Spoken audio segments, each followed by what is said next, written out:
Et salut et bienvenue à tous dans cette 41e émission en direct sur notre page Amix Réflexion.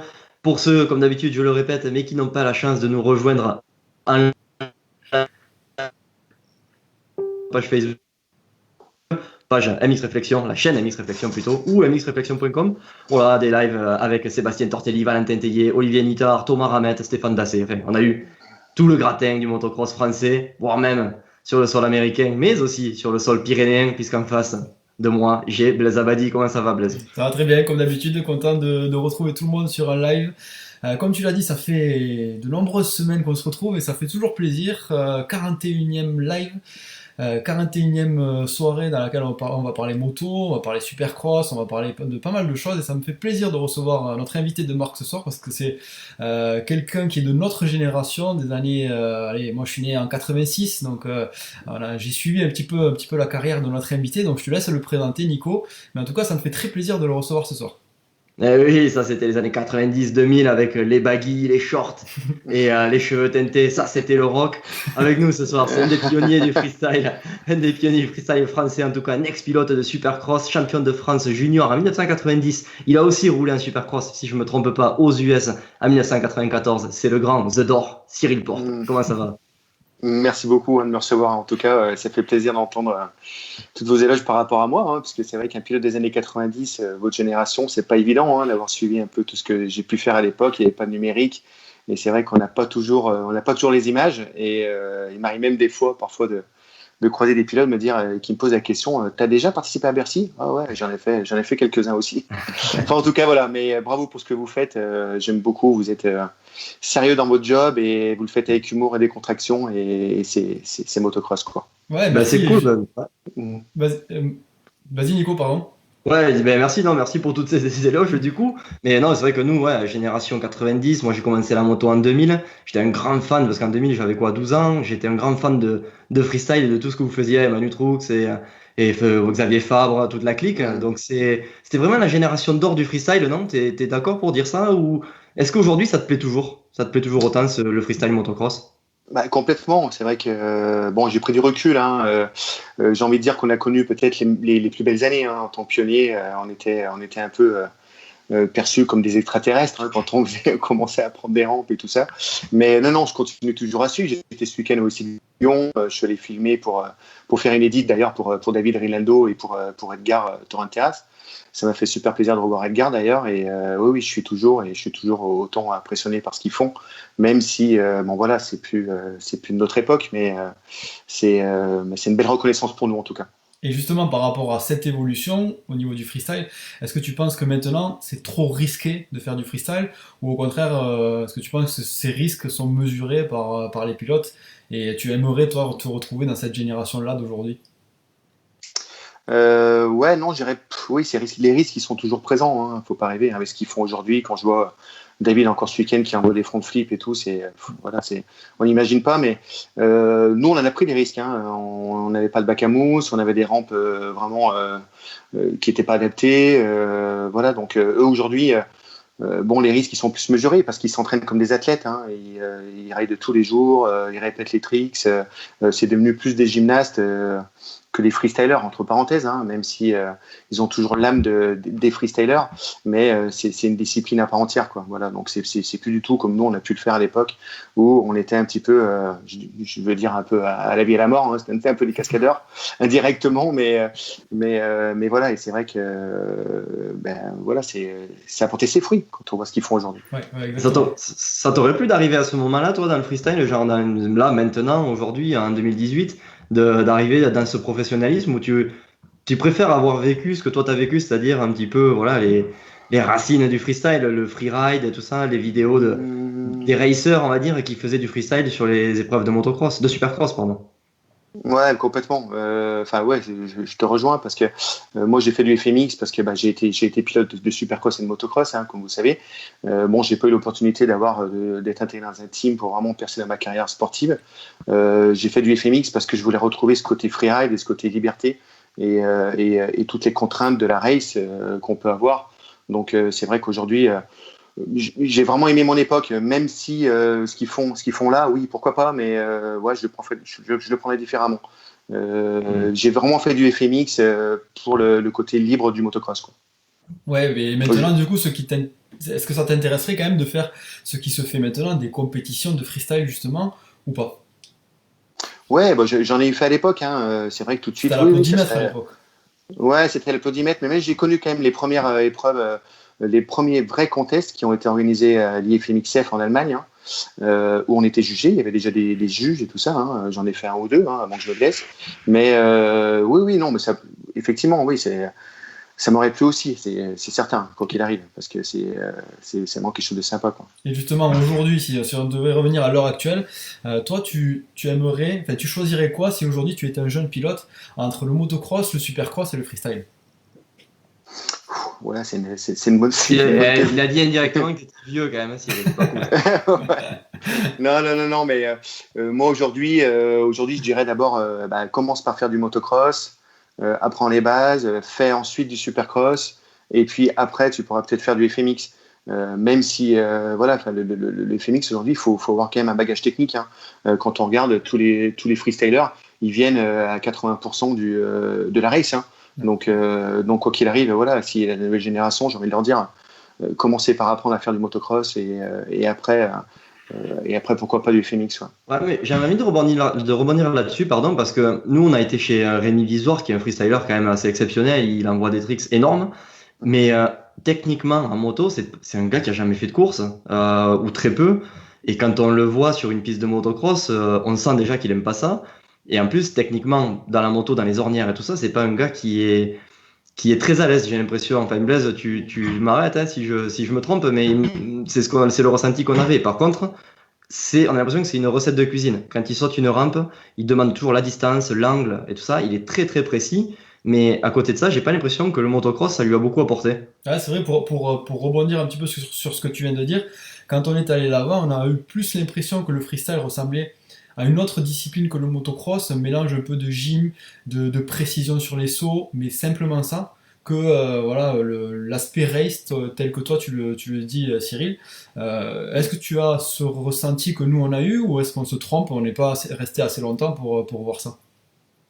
Non, non, non, mais moi, je vous rejoins aussi, hein, là-dessus. Je pense qu'un rider FMX, il prend des rampes, tout est calculé, il accélère à tel moment, voilà, tout est vraiment calculé comme un gymnaste en fait, hein. Donc c'est sûr que là après, le motocross, ça les branche pas forcément, et puis ils viennent pas forcément de cette culture-là, et ouais, c'est une autre discipline, c'est autre chose. C'est autre chose. C'est pas évident à comparer. C'est vrai que ça reste du motocross, hein, mais c'est deux choses complètement différentes, quoi. Et justement, du coup, toi, aujourd'hui, est-ce que tu peux nous dire un petit peu ce que tu as fait après ta carrière de supercross, motocross, freestyle? Qu'est-ce que tu deviens aujourd'hui? Explique-nous un petit peu, voilà, ce qu'est devenu le Cyril Porte des années 2018. Bah, aujourd'hui, si tu veux, je me suis gravement blessé en FMX en 2001. J'ai perdu l'usage d'un bras pendant quelques mois, et donc c'était une grave blessure. Mais il a fallu rebondir après tout ça, et puis penser à sa reconversion, hein, parce que c'est vrai que c'est bien beau de vivre tous ces moments, mais il y a un moment, il faut arriver un petit peu à tourner la page. Et là, c'est difficile, hein, quand tu as connu vraiment le haut niveau, l'adrénaline que procure le FMX, et tous les bons moments passés. Donc là, aujourd'hui, ma reconversion, je me suis un petit peu fixé des challenges pour un petit peu me raccrocher à quelque chose. Donc je suis passé un peu de l'autre côté de la barrière, et puis j'ai créé cette discipline pit bike en 2005. Ça se rapprochait un petit peu du freestyle, c'était sympa à l'époque. J'avais découvert ça quand j'étais allé filmer avec Krusty, tout ça aux US, et j'avais vraiment envie d'amener cette discipline en France. Donc voilà, je me suis raccroché à cette discipline pour avancer, quoi. Le pit bike, tu penses que c'est une discipline qui a de l'avenir? Oui, aujourd'hui, enfin là maintenant, bon, moi j'ai pris un petit peu de recul, hein, aujourd'hui par rapport à mon activité de vidéaste, mais oui, ça a de l'avenir. Déjà, on a 10 ans de championnat, hein, cette année, donc le premier championnat de France a été créé en 2008, et voilà, on est en 2018. Donc c'est quand même une discipline qui a fait ses preuves. L'avenir, l'avenir, en fait, je pense qu'aujourd'hui le souci qu'on a, c'est qu'il peut y avoir dans le pit bike, c'est que les machines deviennent un petit peu trop chères à l'achat. Et pas mal de pilotes qui faisaient du pit bike, finalement reviennent au motocross, parce que il faut investir 4 000 euros pour avoir une bonne pit bike, et à 4 000 euros, tu as déjà un banc de demi, 4 ans, par exemple. Hein. Donc voilà, c'est ce qui fait un petit peu faiblesse de la discipline aujourd'hui, quoi. Ouais, c'est un peu la course à l'armement, peut-être. C'est la course à l'armement, ouais, tout à fait. Le problème, c'est qu'on en est arrivé là et on oublie un petit peu le côté amateur et Ouais, le alors plaisir. quand Et tu l'as déconnade. pas apporté en France, mais voilà, quand tu t'as créé ce championnat et tout ça, c'était pas du tout le but, quoi. Le but, c'était de se retrouver entre potes, justement, être peut-être un petit peu à l'écart. Je pense que ça s'est un peu professionnalisé et du coup, tout le monde part à la recherche des meilleures pièces. Ça doit être ça, non? Ouais, c'est un petit peu ça. Mais bon, c'est la compétition qui veut ça aussi, hein, forcément. Hein. Le fait que ce soit intégré comme un championnat de France dans la fédération, bon, bah voilà, il y a les vrais compétiteurs qui sont arrivés et puis forcément, ça, ça a laissé un petit peu le côté fun et le côté freeride de la mini-moto, quoi. Et moi, j'aimerais revenir justement sur la transition entre ta carrière de pilote et ton autre carrière, on va dire, carrière de créateur d'événements. Si c'est, je sais pas si tu l'as défini comme ça, la suite. Ouais, enfin, j'étais promoteur, mais Promoteur. bon, si tu veux, j'ai été promoteur pour la fédération. Bon, après, ce terme promoteur, il est très particulier. J'en ai un peu souffert parce que c'est promoteur, c'est, tu vois, le promoteur Ouais, immobilier. Tout de c'est un peu suite, péjoratif, hein, c'est voilà, tu fais passer pour le mec qui est là, qui prend de l'argent, qui est là pour voilà. Ouais, Alors que c'est non, difficile c'est d'avoir des amis, notamment chez les pilotes, quand on est promoteur, non? quand on est promoteur, voilà, parce que tout de suite, on n'est pas celui, enfin, bon, bah, mais ce que je veux dire, c'est que le terme promoteur, moi, c'était vraiment chargé de promotion. Donc, promoteur, en fait, à la fédération, quand j'étais promoteur, c'était vraiment chargé de promotion. Voilà, c'était à moi d'avoir la gestion de toute cette communication et d'amener de la com pour valoriser la discipline. Il faut savoir qu'en pit bike, depuis la création du championnat de France, il y a toujours eu des vidéos, il y a toujours eu un site internet, les réseaux, enfin, tout a été vraiment, en termes de communication, on était peut-être le championnat qui avait le plus de com de la fédération et de la commission motocross. Hein, donc, Ouais, bah, ça a mis du temps à arriver en élite, ça, par exemple. ça a mis du temps à arriver en élite, ouais, c'est vrai, tout à fait comme tu dis. Mais on a été un petit peu c'était un petit peu la vitrine finalement, hein, parce que voilà, c'est vrai que quand la fédération voyait tout ce que je faisais moi en tant que promoteur sur le championnat de France Speedback, bah, ils trouvaient ça sympa et c'est vrai que ça a donné des idées quand même pour les autres championnats aussi. Et justement, par rapport à l'après-carrière, on voit qu'il y a beaucoup de pilotes qui, après leur carrière, se lancent dans soit le coaching, soit, bon, justement, on a Olivier Nittard sur les commentaires, de l'apprentissage aux autres pilotes. Toi, est-ce que cette idée t'est déjà passée par la tête, soit d'apprendre aux autres pilotes le motocross, le supercross, ou même le freestyle, chose qui n'est pas courante, faire des stages de freestyle, du coaching en freestyle, est-ce que c'est quelque chose qui t'est déjà venu à l'esprit ou pas? Ouais, bah, j'étais moniteur, parce que bon, c'est vrai que j'en ai fait hein, pendant toute ma carrière. J'ai été moniteur pendant pas mal d'années, ouais, bien sûr, hein, j'ai enseigné aussi. Et c'est quelque chose que j'apprécie énormément. Hein. De toute manière, moi, je suis un vrai passionné, donc j'aime partager ma passion. Oui, j'ai été moniteur en motocross, en supercross, même à donner des conseils aussi en FMX. Donc, c'est des choses que je fais aussi de temps à autre, mais plus dans un encadrement particulier, voilà. D'accord, plus du coaching personnel. Plus, plus du coaching perso, ouais, voilà. D'accord. En tout cas, si on rebondit sur le live, beaucoup d'éloges pour toi, Cyril. T'es quelqu'un d'apprécié, tu vois, comme quoi pour un promoteur, on peut être apprécié du grand Ouais, public. merci Et beaucoup, ouais. justement, par rapport à ça, on voit quelqu'un comme Eric Peronnard, qui lui est apprécié de beaucoup de pilotes, que ce soit aux États-Unis ou en Europe. Pourtant, c'est clairement un promoteur. C'est lui qui a organisé, qui a créé le Supercross de Las Vegas, l'US Open, voilà, qui organise aussi la Red Bull Street Rhythm, entre autres. Enfin, c'est vraiment une machine de guerre. Comment ça se fait qu'il ait pu faire ça pendant autant d'années? Bah, parce qu'il est bon déjà. Je pense que voilà, il maîtrise son sujet et puis il est au bon endroit aussi. Donc voilà, c'est Eric Peronnard, ça fait partie des pionniers français à être parti aux États-Unis à développer des activités quoi. Hein. Donc Ouais, quand comme tu il le dis être au bon endroit, c'est être aux États-Unis, c'est ça? bah ouais. Après, il y a plus de simplicité. Hein. Je pense qu'aujourd'hui, il y a un peu moins de contraintes, puis il y a plus de moyens, il y a plus de soutien. Il y a plus de partenaires, donc tout ça ajouté font que c'est plus simple de développer aux États-Unis que de développer en France, quoi. Surtout pour notre sport mécanique. Hein. Ouais, exactement. Et du coup, si on revient sur ta carrière un petit peu dans les années 90-2000, tu es passé du motocross, supercross au FMX. Euh, Quelles étaient les raisons précises pour le fait de passer vraiment d'une carrière supercross, motocross au FMX? Est-ce que c'était une raison sportive, une raison financière, ou alors est-ce que tu ne trouvais pas de team?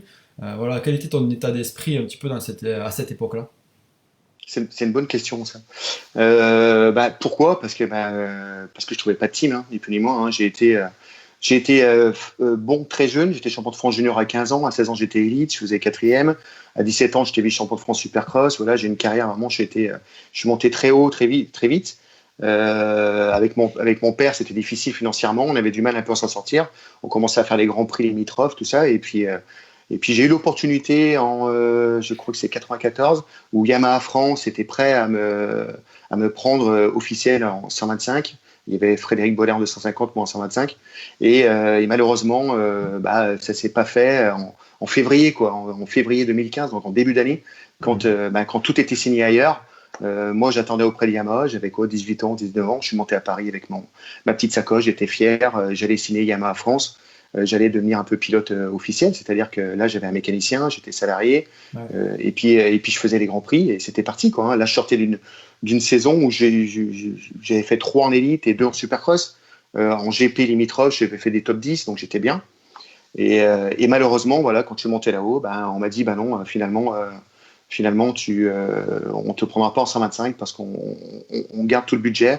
On veut vraiment mettre tout le budget sur Frédéric Bollet pour qu'il ait son titre de 150 à l'époque, où je crois qu'il est en GP de 150. Et malheureusement, on pourra pas signer avec toi. Donc en fait, c'est parti de là. Hein. C'est tout bête, hein, dans une carrière sportive. Quand tu as 19 ans, que tu as l'écro et puis que tu n'as plus rien derrière. Hein. Il y avait plus de marque à signer. Tout était signé autour. Donc voilà, c'est parti de là. Donc du coup, le motocross terminé. Je suis rentré. J'avais pas d'autre opportunité pour faire ma saison MX. Donc je me suis orienté sur le SX. Pourquoi le SX? Parce que le SX, tu as besoin d'une moto, ça use beaucoup moins de matériel. C'est une discipline que j'appréciais parce que j'étais assez fort techniquement. Et puis parce que c'est propre, c'est classe, ça a de la gueule. Donc voilà, j'ai pas eu le choix et je me suis orienté sur le supercross. Voilà. Est-ce qu'il te reste un goût amer de cette époque-là ou pas? Ouais, oui, on peut dire oui. Mais bon, après, c'est la loi. Hein. Enfin, c'est comme ça. Hein. C'est toute la nouvelle génération. Quand je les croise, j'ai envie de leur dire, voilà, profitez-en, faut y aller parce que on est un peu les outils aussi, hein, pour les partenaires. On pense à toi quand ça marche. Mais du jour au lendemain, tu peux tout perdre, hein, parce que si t'as pas de moto, si t'as pas de moyens, si on te suit pas derrière, tu peux redescendre très vite. Hein. Ouais, exactement. Ouais, de nos jours, tu penses que c'est plus compliqué encore avec le système qu'il y a en Grand Prix, ou justement tu penses que c'est bien ce système de tremplin comme ils l'appellent, hein, avec le 125 en Europe, le 250 Europe et après le MX2 avec une limite d'âge. Tu penses que c'est un bon moyen ça de faire progresser les jeunes ou pas?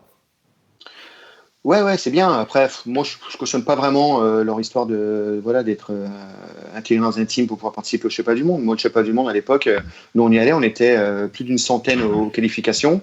Il y avait 40 places à prendre, tu avais 45 minutes de chrono, tu pouvais te qualifier, tu pouvais te retrouver derrière la grille des 45 meilleurs mondiaux, quoi.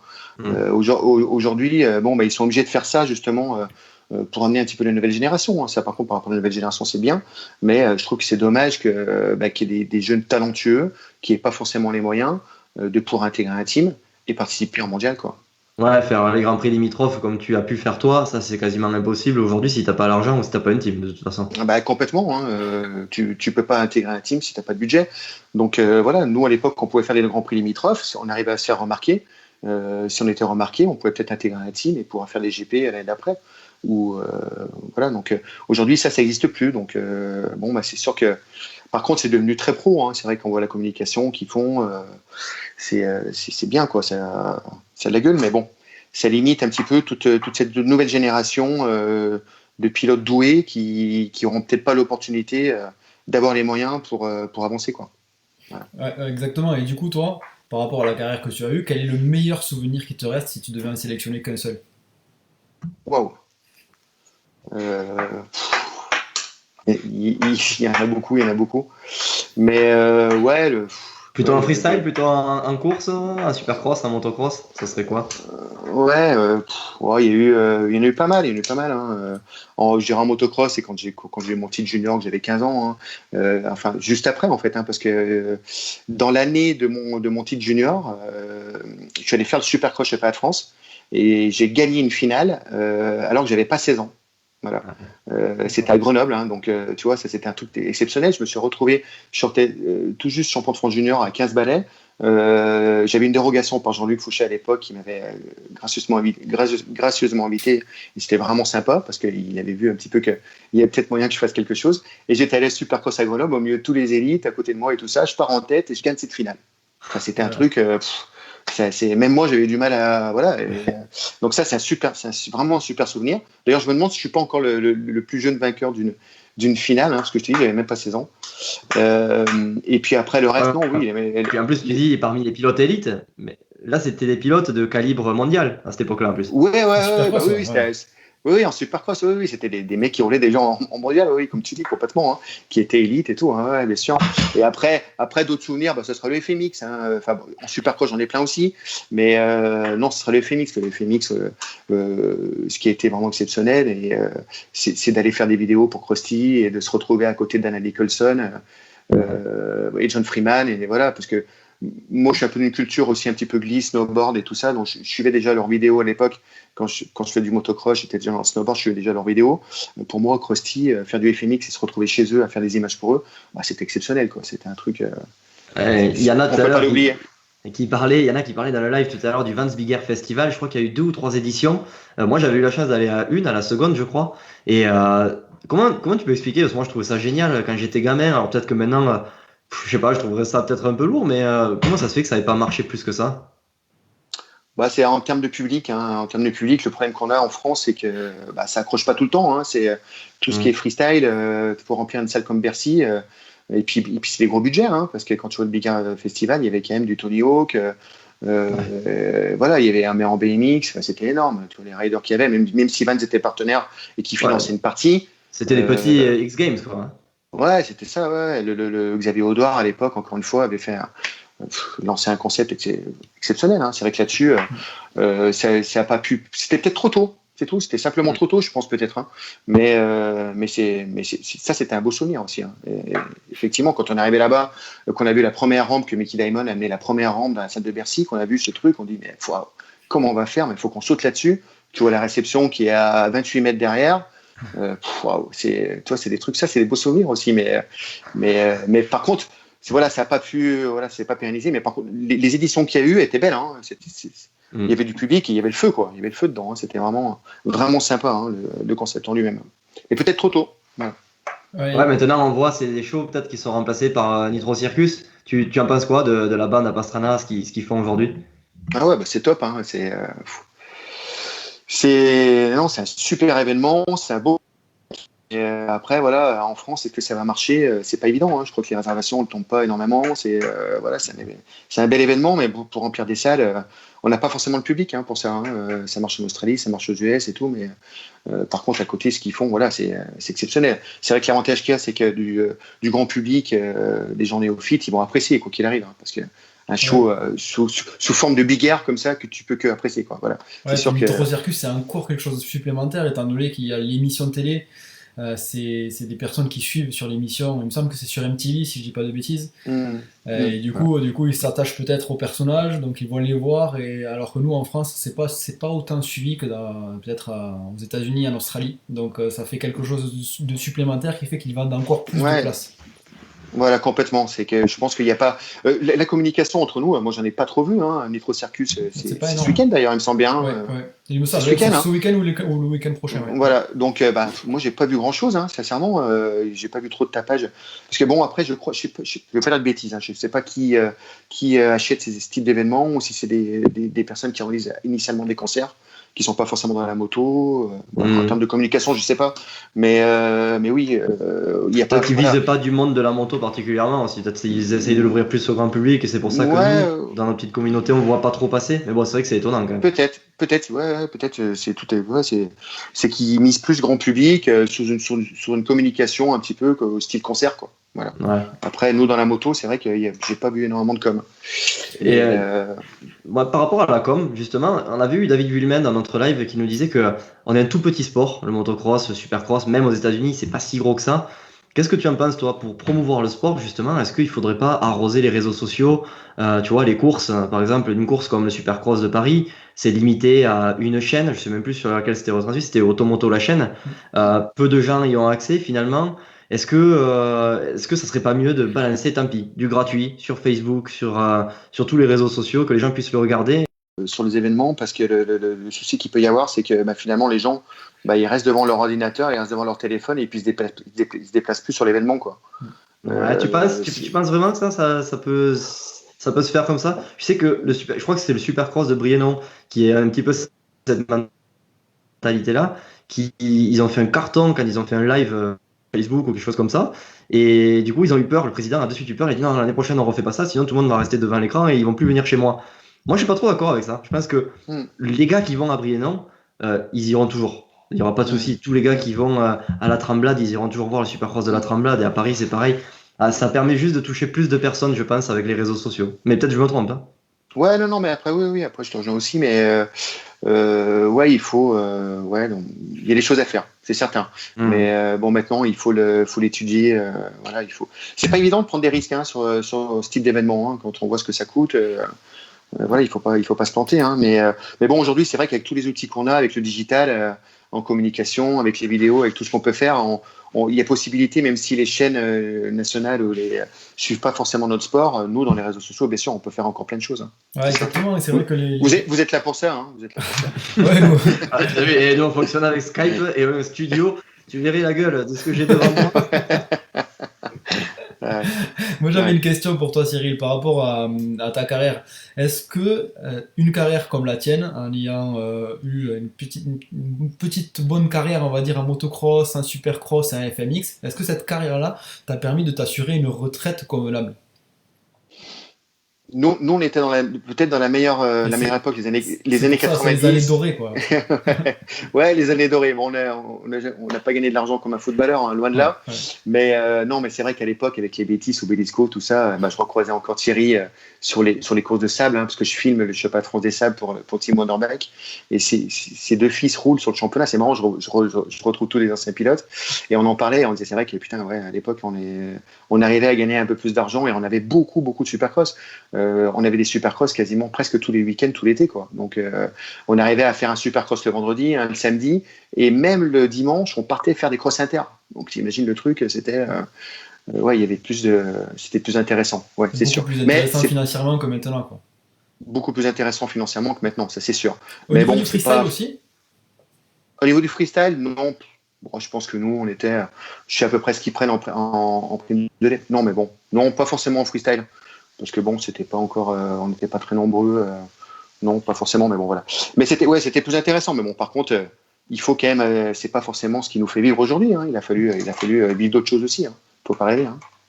Est-ce que le niveau de risque en freestyle, là, quand un gars qui vient comme David Rinaldo, qui vient à Paris, qui envoie un front flip tsunami ou un truc comme ça, est-ce qu'il prend plus que toi à l'époque quand tu faisais un Superman Seed Grab? Oh, bah, certainement, ouais, je pense, ouais.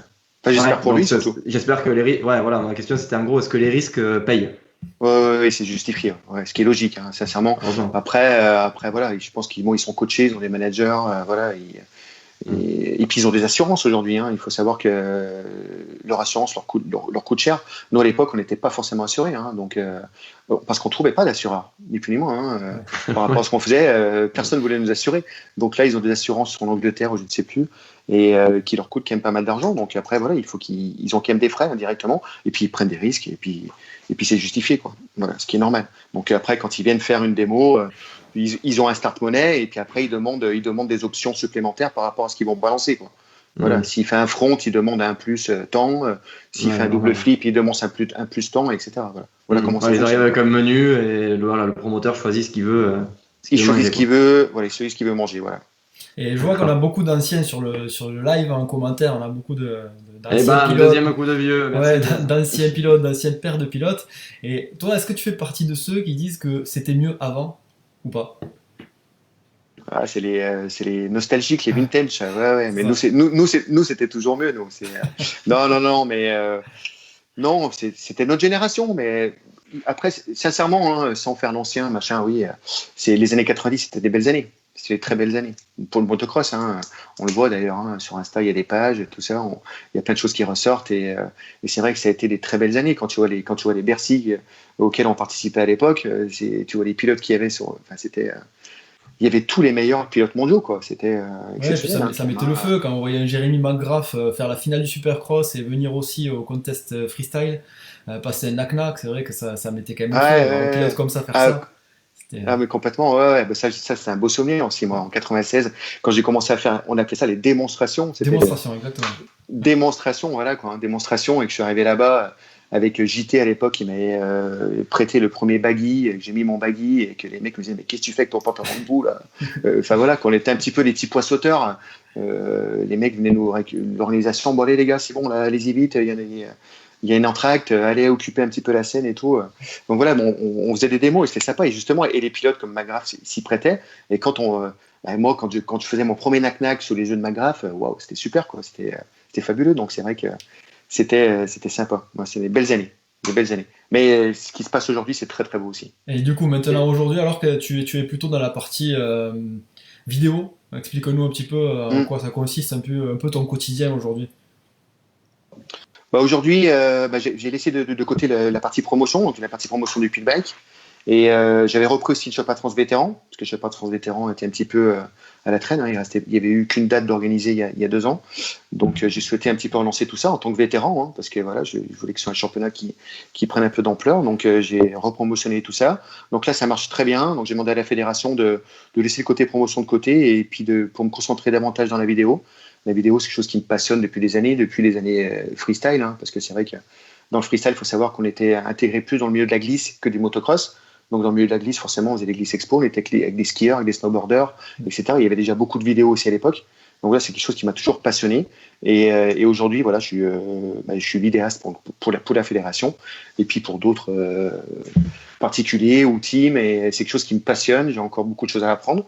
Mais je le prends un petit peu comme une compétition. J'essaie d'avancer dans le bon sens et surtout le faire avec passion pour apporter un petit peu du plaisir au travers de toutes ces vidéos que j'ai pu faire sur tous les championnats de France nationaux. C'est moi qui ai demandé à la fédération de filmer tous les championnats nationaux, le MX1, MX2, tout ce que j'ai fait cette année. Les championnats qui manquaient d'image, parce que c'est vrai que c'était un peu les championnats de l'ombre, alors que c'est des championnats de qualité.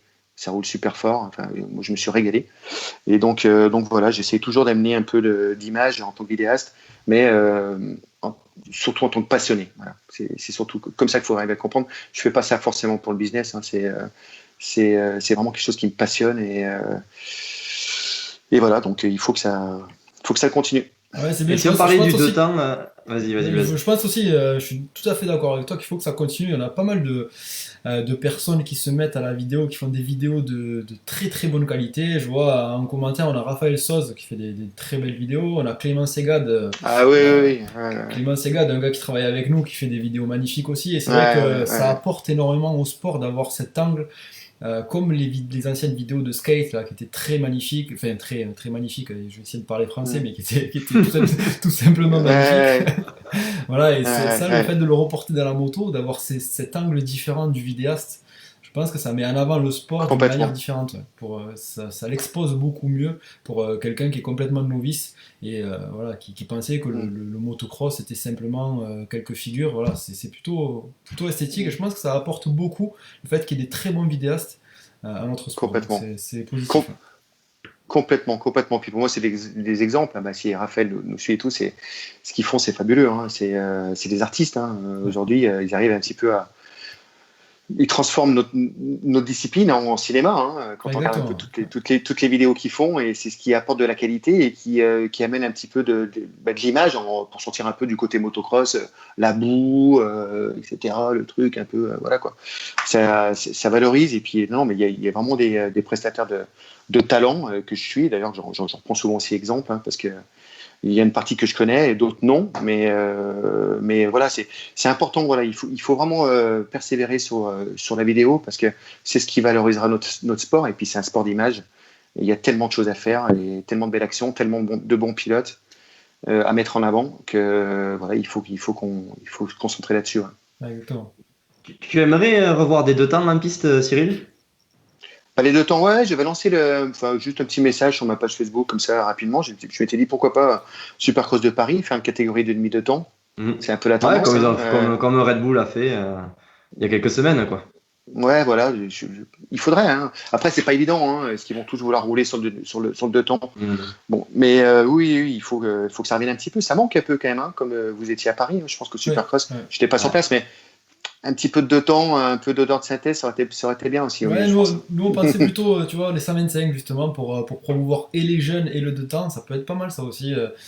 Sur un Supercross de Paris, un petit jeune 125, un junior, quand il commence à briller sur une épreuve comme ça, voilà, ça peut le propulser, lui donner peut-être des ailes pour la suite, lui donner des sponsors aussi pour la suite. Donc on pensait aussi, on en a parlé la semaine dernière justement sur le live.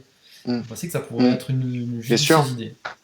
Bien sûr, non, mais nous à l'époque, je reviens encore dans mes années 90, mais moi le premier Bercy que j'ai fait, j'avais 16 ans et c'était la première année où ils intégraient le 125. Donc on avait une catégorie 125, et c'est vrai que c'est super important pour eux, puis de les mettre en avant, puis de les valoriser.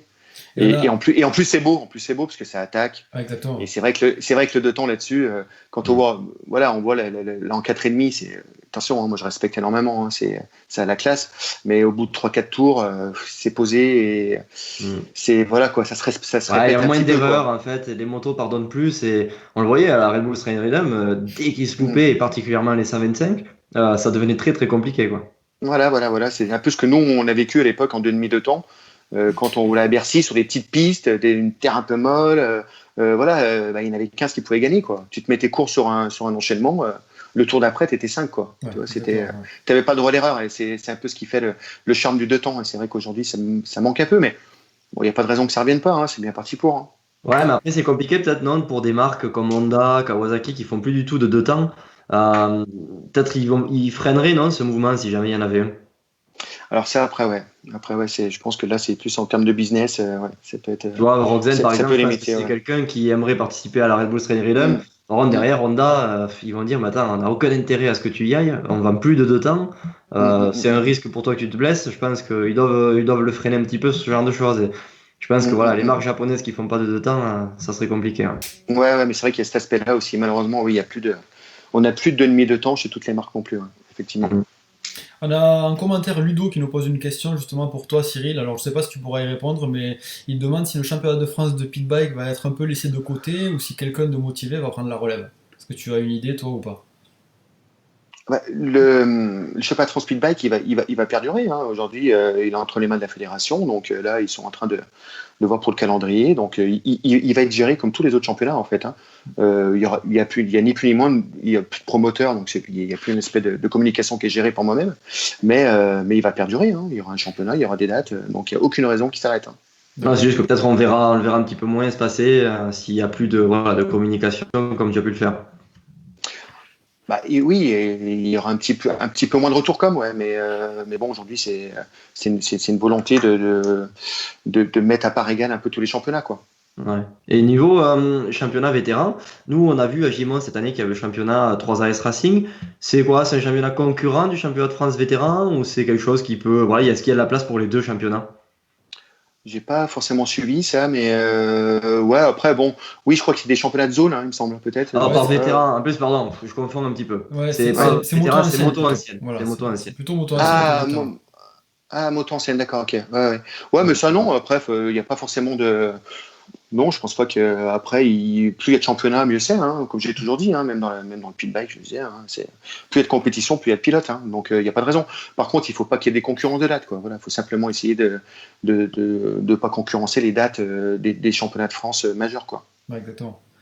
On avait une question de Elsa aussi tout à l'heure en début de live. Elle demandait pour toi, Cyril, est-ce que le fait d'avoir connu la course, même le freestyle, est-ce qu'aujourd'hui, avec ce que tu fais, tu arrives à substituer l'adrénaline que tu avais quand tu étais pilote? Ouais, c'est justement ce que je vous disais tout à l'heure. C'est ce qui est le plus compliqué aujourd'hui. Il faut savoir. Puis même les freestylers et tout, quand je leur dis, mais putain, les gars là, pensez à l'après-carrière. L'après-carrière, toute l'adrénaline que vous procure votre sport aujourd'hui, dans la vie réelle, c'est pas évident de retrouver, de se raccrocher à quelque chose et de retrouver autant d'adrénaline et tout ça. Donc, moi je dirais indirectement oui, parce que j'essaie de me créer des challenges et de me créer un petit peu des challenges de compétition avec ces promotions de championnat, créer cette discipline. Là, être dans la vidéo, c'est un peu comme une compétition. Il faut le prendre un peu comme ça, quoi. Voilà, faut se raccrocher dans ce sens-là. Donc, essayer toujours d'être entrepreneur et d'évoluer et d'apporter des choses dans sa passion, quoi. Est-ce que tu as quand même une moto encore dans le garage ou plus du tout? Si, j'ai un 450 RMZ. Il faut que je roule un peu plus avec, parce que je roule pas assez. Mais je vais descendre dans le sud d'ailleurs, vous voir, parce que c'est vrai que chez moi, c'est un peu compliqué l'hiver. Mais j'essaie de rouler quand je peux, c'est sûr. Et puis c'est un réel plaisir remonter sur la moto. J'ai les bras explosés au bout de 3 tours. Voilà, j'ai 10 kilos de trop. Mais bon, peu importe, ça n'empêche pas que j'ai toujours les sensations et je me fais toujours autant de plaisir parce qu'on en a besoin, quoi. Hein. Quand c'était une partie de sa vie, on peut pas. Quand on peut se le permettre, voilà, quand la santé va et qu'on a l'opportunité, pourquoi s'en passer, quoi. C'est sûr. Nico, on parlerait pas un peu du Supercross de Lyon? Ouais, un petit peu. Je sais que Cyril, tu y étais, donc il va pouvoir nous raconter un petit peu. Ce Supercross, c'est tout petit, c'est une toute petite enceinte. J'ai l'impression pourtant que le show est vraiment énorme. Qu'est-ce que tu en penses, toi? Tu penses que ces salles-là, ça rappelle un petit peu Bercy? Ouais, c'est petit, hein. C'est vraiment petit. Ah. Hein. Lyon, c'est un peu comme Amnéville, hein, la finale du Six Tour. Moi, j'ai roulé à Amnéville. Hein. À l'époque, on y roulait déjà, sauf qu'on sortait dehors. Donc, ils avaient fait une partie à l'extérieur, en sable.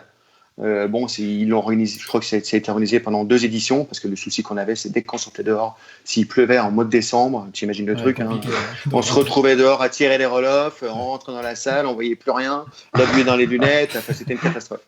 Mais par contre, ça permettait d'avoir vraiment une partie extérieure où on pouvait s'aérer, quoi. Parce que là, rouler dans les petites pistes comme ce week-end, j'aurais posé la question, il roule en deuxième, hein. Tout de même, il ne change pas de vitesse. Hein. Mettre des 4,50 maintenant là-dedans, c'est vrai que c'est peut-être plus adapté. Ouais.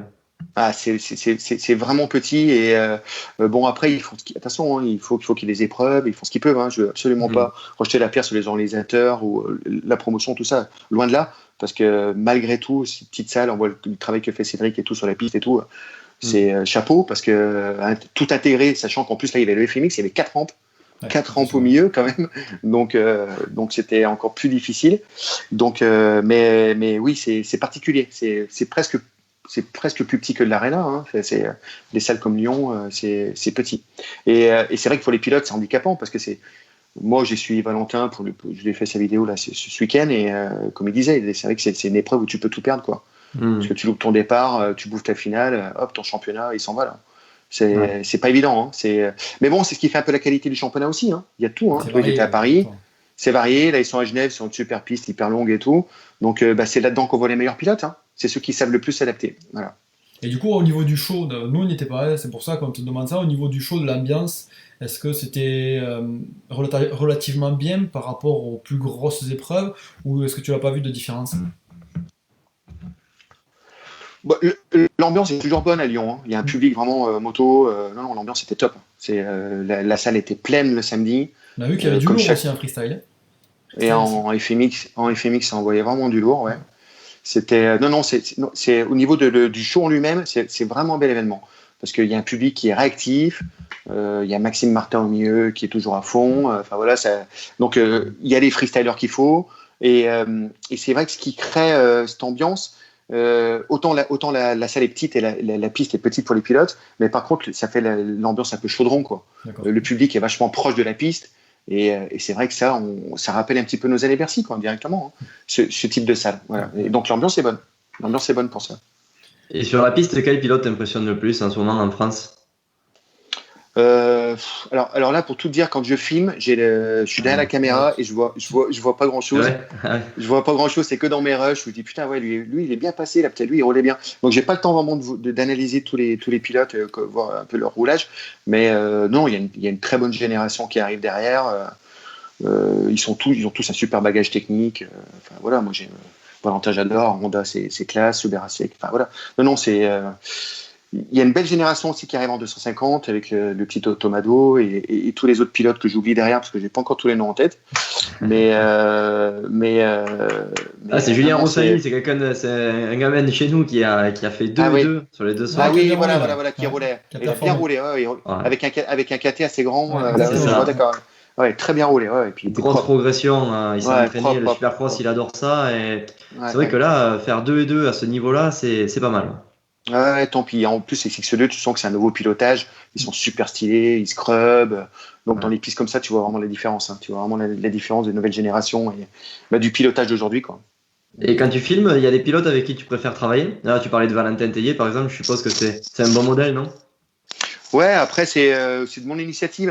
J'ai voulu travailler avec Valentin parce qu'il a du style, quoi. Il a du style et puis là c'était l'opportunité. Moi ça me branchait.